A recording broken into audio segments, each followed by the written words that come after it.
Hello and welcome to a very special Talking Dogs on Monday. Yes, indeed, you can see I'm joined by the two Grahams. This could get a bit complicated. It's a bit like the day when you used to have head honchos and top honchos left, right, and centre. There was honcho, poncho, poncho, honcho, and all the honchos. But we've got the two Grahams, and we'll try our best to navigate these waters calmly because these two men were part and parcel of the Bockos Diamond story, of course, one of the greatest Derby champions of all time. He's now having a bit of a rest. I suppose he's earned it. He's won 15 in a row, and of course, only recently was crowned the BoyleSports Derby champion for 2024. I'm going to start with Graham Box because it was his second Derby success in, well, just a few years. Lenson Bocco, of course, who carries Graham's Bockos prefix, as does Bockos Diamond. And Graham, from the very start, you were pretty convinced that this dog was going to be something special. Although I dare say when you bought him after his debut at Kilkenny, you didn't quite expect him to reach these sort of heights. No, we took a chance on him, and no one could have ever seen what was coming, could they? He just improved and improved, and then improved more.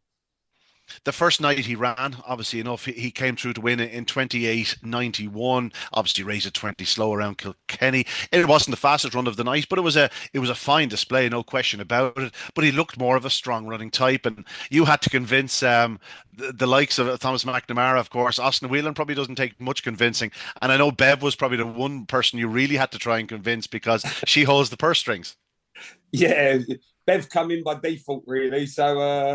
But yeah, it wasn't hard to convince them. If we pick one out, Timmy had a massive part to play in that because Timmy noticed him in his first race, and then I just went back and watched the video and contacted Rachel and tried to do the deal. At first, it didn't go through, but then after a bit of persuasion, we managed to buy the dog. Of course, he stayed with Rachel through the Champion Open unraced. He went on to win the competition. He suffered his one and only defeat in the second round, being beaten by a dog called Broadstrand Sid. That form didn't work out too bad. It was the last time Broadstrand Sid would get the better of him, however, because he did see him off in the final, winning in 28.85. He had done a 29.05 run in the semi-finals, and of course that one defeat came in the second race. Went 6-4. It was clear from even those early days that the punters, the layers had caught on to him. He was returned 5-2 in the final, however. I know one or two shrewd men were involved. Were you involved yourself at that price? No, you can't get a lot on him no more, can you? So we're just happy to have a brilliant dog and see him run. We'll get back to Graham in a moment because I want to talk to Graham Holland. Graham, obviously the dog was sort of born and reared just down the road from you in Rachel's. He didn't have far to come when you got that phone call. We're after buying this dog. Obviously, Timmy was sort of part and parcel of the efforts to get hold of him. You must have known from early that this was an exciting dog, but again, you know, how good did you think he was going to be? And look, when we first got him, he came in great condition from Rachel's. He looked a smashing dog, so you're just hoping that everything else falls into place. And he settled in ever so well. Very easy dog, good temperament, which is always a good sign. And within probably one trial, I knew we had something really special. I took him down to Cork for an unofficial trial, and he went very, very well. Uh, was this a case of Timmy had heard about the dog before he'd run his first race? Obviously, like you are very close neighbours and whatnot. Was it something he had seen that first night, or had he heard whispers and maybe seen him trialing her? He'd heard whispers that Rachel did have a nice pup. We actually use the same meat man, and Timmy's quite friendly with Martin, and you know how people talk about greyhounds, and he said she's got a nice pup there. But uh, um, and then we had Bombay Pats in the first round of the stake, and Timmy was there, and he watched the dog run. So he obviously knew from Martin that he had a nice pup, and then saw him run, and was very keen on him. Yeah, of course. In that situation where when a dog is purchased in the middle of a competition, I suppose you're probably as keen as anyone just to leave him where he is for the moment and wait until the competition sort of wait until his challenge ends before taking hold of him. Yeah, you don't want to upset the dog with a big competition. And Graham bought the dog, so the best thing to do is leave him where he is. Obviously, he was running very well for Rachel. Else we wouldn't have been interested in buying him. And she's very good to do dogs anyway. Yeah, of course, she's a proper trainer in her own right. Obviously, there's only a couple of weeks before or Yeah. between his Kilkenny run and his Cork run. So, yeah, so the best course of action with a dog to try and help them settle is get them working. Get them trialing, get them galloping, whatnot. So you brought him down for that trial in Cork, probably soon after Kilkenny stake within the week, and it was a case of right, we have one here, let's go. Yeah, look, the stakes sort of fell into place. It was for his day, pups and everything like that, and he took to the track straight away. So, like you say, you push on. The way he's trialing is telling you where to go. If you know what I mean, in their own way, they tell you what to do. If they trial bad, you'll be looking at him. If they trial well, you'll be pushing on, basically. Yeah, I remember the time March on Freddie, his little brother was being mooted for an Irish Derby challenge, and someone who had seen the dog up close said to me, he's a man of a dog. Like this is not like a pup per se. Like you can just see by him, he's well built. He's ready for action. Was it a similar state with Diamond? Was he ready to go? Like, did he still have puppish sort of looks about him, or was he, just like a Wayne Rooney type figure, shall we say? He was a man at a young age. Basically, he is a natural athlete, and so it was all there. All I had to do is carry on with Rachel's good work, really. Yeah. That first night you saw him running in Cork, I know you can see him running in trials and whatnot, but that first night he did a 3:31. He flies around in 28:14. He looks ultra impressive. I'd say you started to get excited. You do, but over the years, you sort of learn to be a little bit realistic about it, and don't get try not to get carried away with dogs because there's so many ups and downs. You know, Yeah. it's it's not easy. Graham Box, Graham Graham, Graham Graham Holland is trying to hold back his excitement. I know from talking to you during that stake in Cork that you were getting excited. Whatever about the 28:14, the following week he did the 27:88, and then all of a sudden 27:97, 27:83, and by all accounts, the world started to take notice. Yes, sometimes things that happen in other tracks are sort of not ignored per se, but you sort of rubbing your eyes, going, "Oh, I don't know, how's the track going and whatnot." It's different when it happens in Shelburne Park, but like this series of runs at Curraheen Park had probably never been seen before. Tommy Lyons, who does this with me on a Monday, started talking to me around this stage, going, we need to start backing this dog for the Derby before we don't have that opportunity. And before we did, it was gone. Like he was 8-1 nearly by the time this competition was over. yeah, he's well. What could you say about them runs round there? He broke the twice on the trot. Was it three times on the trot? Broke the 28 seconds. Yeah, Graham had already told me keep your feet on the ground. I would say Bev was trying to do the same, but it's hard not to get excited. Like the sort of speed he was showing into the corner, because that's not what you bought him for. Like that first night you were buying him thinking this is a really nice hard running greyhound, but just this early speed seemed to develop, and it was sprinting early speed he was showing. When I spoke to Rachel about buying them, I actually said, well, in his races around Kilkenny, he hasn't broke.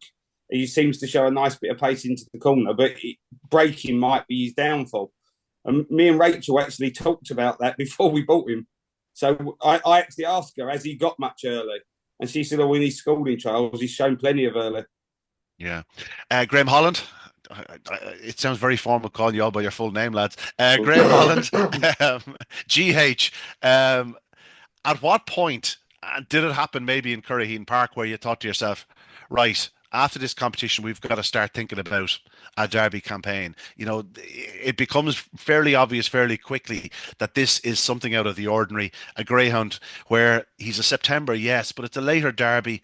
There's only one target for him really from that early stage. So at what point did you think to yourself, right, this is now going to be, this is the road we're going to take? It's probably its second or third run down at Curraheen. To break the 28 seconds 2 weeks in a row at Curraheen is a very, very good test of a dog. And all of a sudden, you've got a live Derby contender. And that's the reason we missed the laurels, to be honest, to get him schooled at Shelbourne, to get him a few looks at Shelbourne. And we did have a setback to start with in his first trial. He did strain a TFL muscle. So it was the wise thing to do, and thankfully it worked. Was the laurels ever in your mind at that point, or was it a case of collective sort of agreement? No, let's just target the Derby, full stop. I think the dog spoke for himself. He looked a Derby dog basically, and it wouldn't take a genius to work it out. Really, this is the way we've got to go because you can go to the well too many times if you know what I mean. Yeah. And uh, he hadn't seen Shelbourne, so like I say, he wouldn't have to be Einstein. The dog just looked class, you know. Yeah. In fairness, at that point, he didn't just look a Derby dog. He looked a Laurels dog, a juvenile Derby dog. He could have gone national sprint route. Obviously, it was too late for the national sprint at that stage. But well, it wasn't. Broadster and Sid ran the final. But like this was a dog who had any amount of options. But I suppose when you have a Derby dog, you have to go for the Derby. But just looking back at that final in Curraheen Park, behind him were Broadstrand Sid, Untold Dollar, Ballymac like the two dogs that finished closest to him were Nice Farn the Bolt and Blast Off Rex. Neither exactly slouches. Now they were the two outsiders of the field, but he wins by 13 and a half lengths. Now Graham Box at this point, there was pointless saying to you, don't get excited. Like this was like he's an absolute worldie at this point. You're starting to think, I think we'll go for the Triple Crown with this dog. Like we'll run him in Newmarket, we'll run him in Epsom, we'll run him in Doncaster. Like the world was his oyster. You could have run him anywhere at that point, but you literally only had one target, the Derby, and the decision was made to just go straight to Shelbourne Park and give him a look around. That's where he picked up the TFL muscle, a slight strain, as Graham alluded to, and I suppose the brakes had to go on briefly then, and in hindsight may have worked in his favour. Yeah, it did. But when I phoned up the other boys about buying them, the one thought in my mind when we bought him out of Kilkenny was the Derby. That was the only thing in my mind when we actually first purchased him. So it's close back as then I was thinking of Derby. He was off for 2 months, and he had that 27.98 trial on his way back after a 28. Like he did a strain in the 28.13 trial. So like he's still doing 28.13, right? He goes back and does 27.98. And like with the 27.98 looks very good in paper. But a lot of dogs have done it. But I remember that night he did something like a 15.68 to the third bend. And I'm sitting on that. I'm watching on the stands going, like that's unnatural what he's doing to the third bend, and you sort of get this idea in your head. You go, he's doing 27.98, but he's doing that to the third bend. Will he stay to 550 yards? And then you're sort of trying to tell yourself, but sure, look in recent derbies, all these early pace dogs do end up staying to 550, and then you go to yourself, oh, hang on a second, it's going to be in November, it's going to be wet, it's going to be windy, it's going to be cold. Did you ever have any concerns? No concerns at all. When we actually purchased him, I thought we'd be more of a staying type than early pacer. Yeah. Unless the God's honest truth. Yeah. Graham, you brought him back for a 5.25 around Shelbourne, 28.01. After that 27.98 trial, I suppose you probably, I'm not sure if you were even in Shelbourne Park the night you did the 27.98, but I'm sure you saw videos, I'm sure you heard the clocks and whatnot. It was all systems go at that point. Yeah, look, you just hope he comes back and does what you think he should do. He's been a fantastic dog to train, very easy. So look, you were very hopeful then, and but like you say, Derby was in November, a slow track, and so you're worried about a lot of other things. And but to actually have that amount of early pace, you're right, Ian. You wonder if he would get the 550 that well, and he obviously did because he's equal to he's broke the track record and equal to it. So no, he's a great dog. Yeah. Let's just talk about the next route. Obviously, the big test was the step up to 550 yards, and he was really put up to. It was really put up to him that first night by Seven Beach. I suppose that was the night that, I was convinced that was the night when he became like proper Derby favourite. The night he won in 29.48. Yet he only wins ahead. But Seven Beach was a greyhound, had been on the go for a number of weeks at Shelbourne Park, had been absolutely flying. And for him to come around Seven Beach and to rally in the closing yards to beat him ahead, that told you an extra element to the factor. Like we had seen him winning all his races up to that point. He'd won 6 or 7, 8 in a row maybe at that point, and it was a case of go to the front easy, go to the front easy. Maybe one or two nights he had to come from off the pace slightly, but this was the first night he really found himself in a real test. And I would expect that that was the night you went, yeah, it's the proper one. Like we knew he had the talent. Now we know he's the attitude as well. You don't really know until they get it put to him, how hard they battle. And that night, Seven Beach ran really well. And Yeah, you knew the boy had become a man. And yeah. that night, he didn't have to lead to win. And a lot of dogs, if they don't have it their own way, would give. But you knew he was giving you the 110%, which you need. So, no, he become a man that night. Graham Box, I'd imagine the WhatsApps were flying amongst the members of the Remember Them syndicate. Yes, it was 29:48. You knew your heart and soul he'd go considerably faster in the very near future. But the next night, he a rare miss start by him, and I don't mean like yes, he's not always the most flying. He's not always a flying starter, but it was the one time in his career where he actually really did miss the start. Was that from Race track two? Racing That from night? trap two, he Yeah. absolutely charged up the inside. I don't believe there was another greyhound in training would have led off the second bend, but Bockos Diamond forced his way through. Again, more indication of his attitude and his desire to win. Yeah, we flew over that night to watch him. Me and Thomas did, and we thought, oh no, when the traps opened, he was a couple of lengths behind. But that was a real good field then, and I still don't know how he made the bend. With a couple of strides to go into that corner, he was still half a length down. Yeah. He was you toyed briefly with the idea around that time of changing seating towards the inside.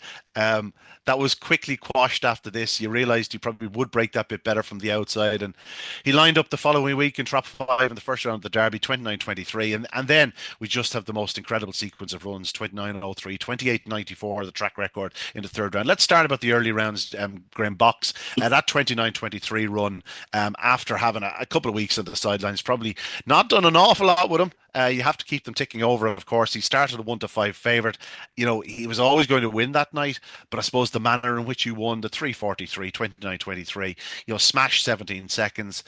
He would go on to smash 17 seconds to the third bend in each and every round, Yeah. which was unheard of in itself. But just that first night, 29:23, were you in fear that we're going to get there too soon with this dog, or did you always have belief? Graham's the master at bringing them forward. I knew that there would be plenty more to come. Graham, well, he does what he does, doesn't he? He does it year in, year out. What can you say? Yeah. Graham Holland, like without sounding sort of dismissive, did it all just come very easy for him through this derby? Was there any real problems, any issues, or because to the outside eye looking in, it just seemed to be a case of just bring the dog, just let him win, and we'll go home. Look, he's like I say, he is a great dog to train. He has got a great attitude towards it. Um, we like to keep him quite busy, and he stands up to his work very well. A little bit concerned after breaking the track record the first time, and the second time, to be quite honest, because that's his ultimate run. When you break Yeah. a track record, and quite often they tend to take a little bit of a nosedive in form.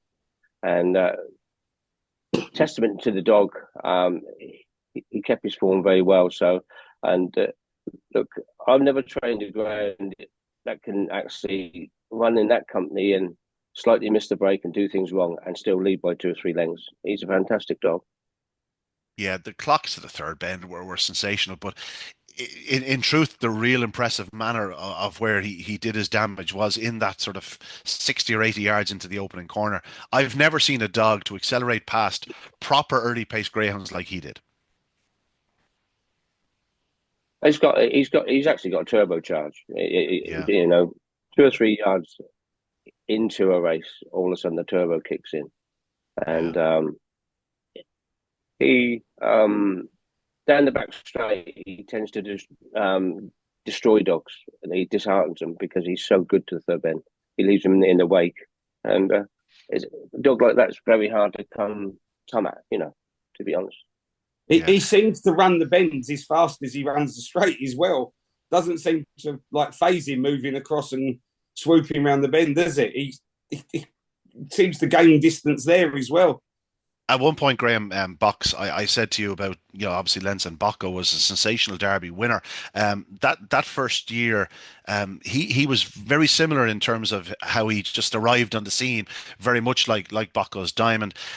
Used to charge up on the outside and cut a corner, Yeah, And this fellow, like, there's a point between the two bends where, like, he's a trap one runner. At some points in a race. Now, I think if he was mine, he'd certainly be a wide as well.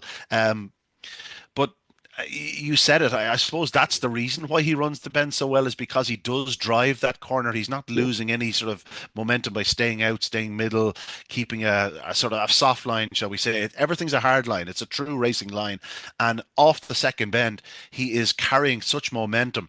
And Graham said it himself there that he broke the heart of so many greyhounds down the back straight because we tend to talk about early pace greyhounds and we never really refer to their back straight pace. Well, this fellow's back straight pace is up there with any greyhound I've seen over the last 10, 15, 20 years. But what he done to Carrigaldo was unbelievable, wasn't it? Coming off the second bend, there was a length in them, and then by the time to where you time them to is it the third bend? Just Like before he the was third, yeah. five clear. It's and Carrigaldo's a superstar. It's not as if he's not. Yeah. Graham Holland, you've had Derby winners, but you've like in New Win Taylor, you had one of the truly great early pace greyhounds. And this fellow's clocks are so far superior to New Win Taylor's to the third bend. And New Win Taylor is the fastest greyhound outside of Let's or of Bockos Diamond to the third bend. It just sort of puts it into perspective for you. I suppose the fact that you can relate him to your previous champions, not just other champions.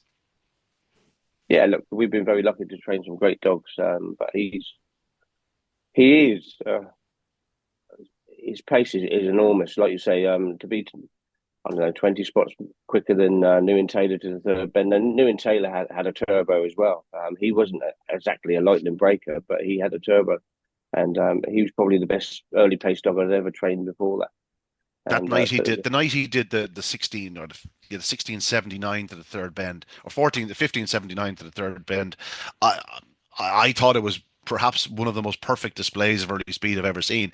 And then just a few years later, have one of your own dogs doing 3 lengths faster is pretty remarkable. yeah, we are really blessed to have dogs like them, and obviously Diamond in his own way is you just he's a star the sport needs, and he's a dog to follow. It doesn't matter who would train him, people would go to see him run, and it's lovely for the sport. There is him in there, and hopefully he continues to be lucky. Well, we're at the point we're talking about, like when he's about to break the track record or equal his own track record for the second time, like he's not your greyhound anymore. Like he belongs to the public. That's the sad reflection of it. I know they're not Yeah, getting the check at the end of the day, and they're certainly not paying the bills, but they are very much everyone's invested. And I remember getting to the final and so many people saying, "Then you'd expect people going, oh well, I want this to back or I back that and back that," and so many people involved in the sport had gone to the point where they said, yeah, but I think we need Bockos Diamond to win. Like I think he deserves to win this stage, and when that's a majority feeling, it sort of sums up what this dog has achieved and the ownership that's sort of involved with yeah, the Irish greyhound racing public. yeah, you know, he's a dog the sport can get behind. People love to see good greyhounds. They absolutely adore him. You know, the Carrick Eldons, people go and watch him. He's a great dog. And Yeah. over the years, you know, the Ballydoor Honeys, we've been lucky enough to train dogs like them. Um, they want a talking point, and he is a very good talking point. And you just don't really know where you know, like sky's the limit still with him. And it's lovely to have the 15 in a row. A bit of pressure and things like that, but the dog seems to handle it better than I do. To be honest, Come you on, know, he's a Gray. great dog. 20's the next milestone. Yeah, Yeah, Graham will be careful. He'll be talking about 32 next. Um, Graham Box, obviously you've won many classics at this point. You've had some absolute superstars, not just Lenz and Bocco, but some really top class performers through the years. But I suppose to hold what is perhaps the most illustrious track record in Irish greyhound racing, perhaps world greyhound racing, the 550-yard track record at Shelburne Park, it must be special. The 28.94 in the third round was absolutely off the charts. A 3:30 sectional, 28.94. I can't even remember what he did that night. It was probably a 15:60, something stupidly fast. Um, but then in the semi-final, like that 28.94 in the semi-final, like that's good for 10, 15 spots faster. Like conditions that night were brutal. They were really cold, it was very windy. Like that 28.94 in the semi-final. Like if that had been in September, shall we say, that could have easily been a 28.80. Your commentary made me laugh when you read, he's gone faster. Well, we was dreaming at that point. We pinch ourselves. Like, Yeah. we never expected that to happen on that night. We was like, I don't know, we was in dreamland. You like I know the sequences at that point is very much in the forefront of a lot of people's minds, although it doesn't get the same sort of attention that Tono Charlie's did earlier in the year. I suppose simply because the fact it's in the middle of a derby. You Yeah. get me that people have other things on their mind, but then you realise like we're in a derby final. You went up that night, you would have settled for third spot, but then all of a sudden we're in the derby final, and soon after quotes of 2-7 and 1-3, and that adds pressure itself. We was never settling for second or third spot. I was looking for 20 on the trot. Graham Holland, this doesn't make your life any easier, I suppose, No, when your owners are talking like this, does it? Graham told me about 10 times we'd be happy with third place. And I was like, no, no, no. Yeah. Look, it's great that they're that enthusiastic, and it's great they've got a dog that can relate to their enthusiasm and their keenness for it. You know, there are ups and downs of it, but the dog seems to be able to produce, and testament to the dog, really. It is. I've been very lucky to have a bit of pressure over the years, so you tend to learn to deal with it and don't panic too much, and try and let the dog do the talking, and he's very good at doing that. You still have to prepare him, though, Gray, you and the kennel staff.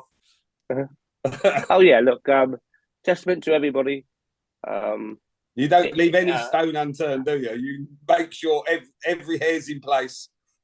And look, it's a team effort. Everybody puts their part in, and everybody's pulling in the right direction, and that's what makes it successful. Without them, everybody wants the same thing, and it really does work for us that way.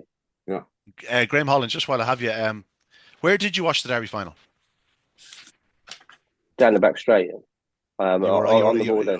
Yeah. You're on the wall over the back. I suppose you've watched thousands of races from there. You were just hoping you'd see that flash of black and white in the early yards. Yeah, look, it was. He seemed to break and then stumble to the right, slip to the right, and obviously we got cheap sandwiches going up very well, and you're just hoping that they don't get in each other's way, basically. And the acceleration into the last 10 yards made him clear him, and it looked easier over the far down the back straight that he cleared him quite easily. But when you actually watch the video replay, it was quite close. Yeah. And it could have been, if they touched, it could have been, the one dog could have been very sitting very well where he was. He only just cleared him, didn't he? Probably a length. The length in the Derby final might as well be 10 lengths, though. You know what I mean? It makes such a difference. Like this is a game of small margins, and when you're talking about a greyhound like Bockos Diamond taking a step right at boxes, as you say, the briefest of little stumbles to get going and to still clear those dogs by a length is testament to the champion that he is. 29-25, but as I said in the commentary, the time is it doesn't matter a damn at that point. You'd have settled for 30 seconds if he came home in front. But Graham, it was number 4. You've joined Gay McKenna and Tom Lynch on 4 in a row, or four Derby successes. Obviously, you grew up on the other side of the water, so you would have been probably had different sort of greyhound racing heroes to be aimed at. But I don't know. Did you really grasp how big a deal it is? Look, we tend to look forward and not backwards, but look, it's just sort of happened.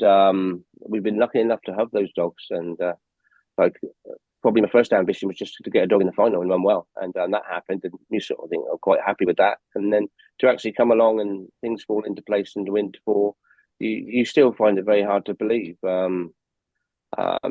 It's not that I set out to win 4; it just seemed to happen, and I'm quite a good believer in if it's meant for you, it won't pass you by, and obviously somebody up there must thought it was meant for me. But like I say, it's testament to the whole team at home that we've been this lucky to have 4 Derby winners. We're Graham setting you Box. out for 5 next year, Graham. That's what we've got in our mind. You're going in the lead. Graham Box, I have to ask you. You talk me through your Derby experience that final night. How were the nerves, and at what point did you think to yourself we won the Derby? I was nervous all day, all night. We've normally when you go into a final, well, years before, we would go in with a contender, not with one we thought. Well, I thought he was unbeatable, and I have done through the whole of the dog. Very bullish. I've never seen one like him before.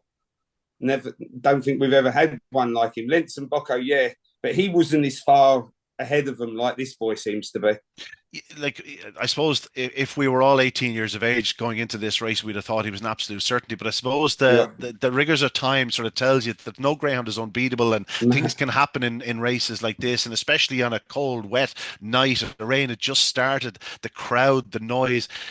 We know because we've been around, we've seen it so often that strange things can happen in a Derby final, and that's all you're hoping for. You just hope that he just comes out on terms and gets the chance to show what he's capable of. And as it was, not everything was perfect on the night. Obviously, he took that step right and took that little stumble, but still got there. Yeah, going past the winning line, was he level with cheese sandwiches? I don't think there was much in it. And I think they both did. I think they both did a 340 sectional. Yeah. Please clear him. Please clear him. Like, and he could have very easily clipped his back legs. We've seen it happen with other dogs before. Crystal, it happened to her at Perry Bar, got her legs clipped. Didn't make the corner, so it could have easily happened to him. But no, he drove the bend, the round he went, and now's history. We have to mention it. We never even mentioned the fact that you had finished runner-up the previous year with the aforementioned Bockos Crystal. So I suppose this is atonement, despite the fact you'd already won a Derby. You got so close with Bockos Crystal the previous year, been beaten by a greyhound that Graham would subsequently train, the other Kobe, and here we are. A year later winning with Bockos Diamond. And I suppose the beauty is that you're always on the hunt for a good greyhound. Like, this isn't this because you've won a second Derby doesn't mean you're going to stop looking around. No, we're always on. I speak to Graham most weeks, see if he's heard of anything, or if Timmy's seen, or Nicky, or any of them have seen any they like. And just because we own him, it doesn't mean we didn't throw a lot of darts at the dartboard, because we do. We do buy ones that don't turn out like he does.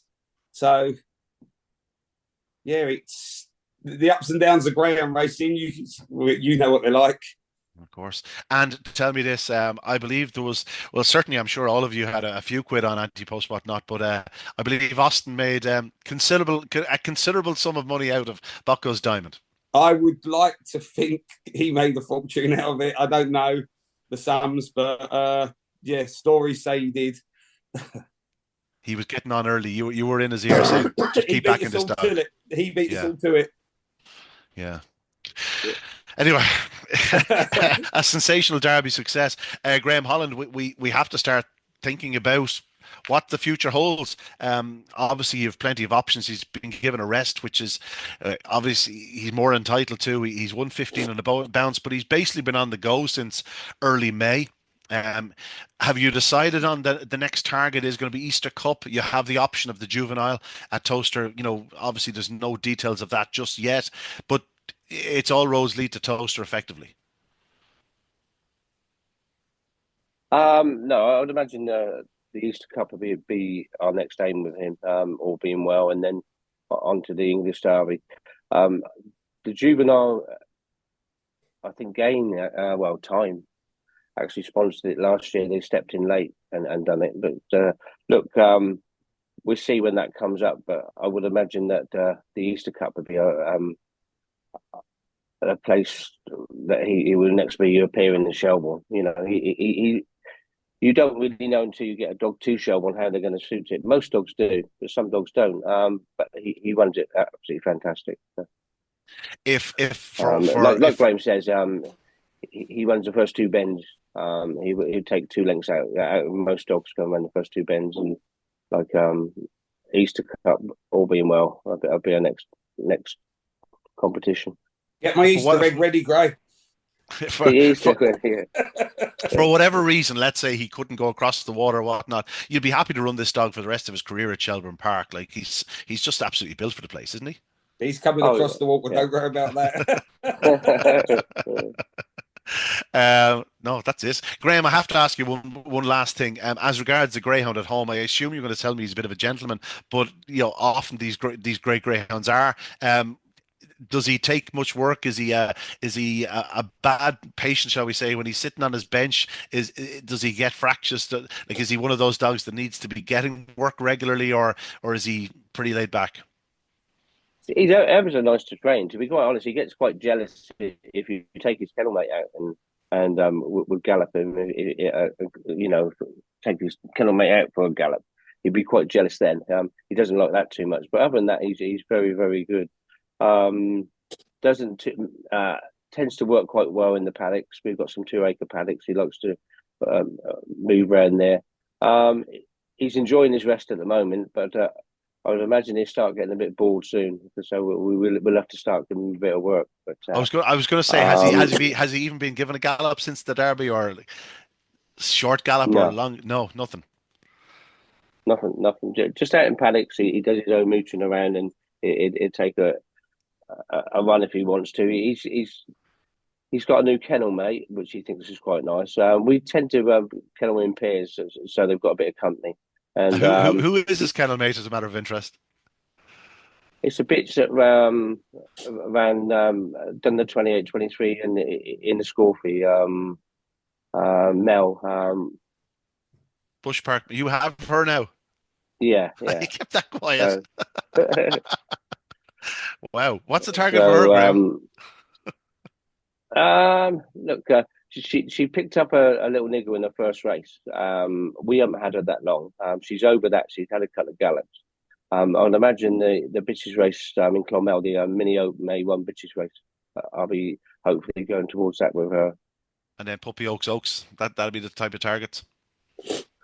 Hopefully so. Yeah, she seems she's actually gotten working a bit more. He tends to she flies around, and he's quite interested in going around after her. So it's good for him. Yeah, it is good for him. And in fairness, he's one that can probably almost keep up, which is also good as well. Yeah. You obviously have plenty going on. You have a lot of young dogs probably coming through. Full kennel at present, I'd imagine. Yeah. There's a lot of dogs swapping around at the moment, but we seem to have got some nice young dogs in for the unraced stake from Mel, maybe Tralee. Things are busy again. Like you just think things are getting a little bit slow, and obviously, I suppose we've done so well this year.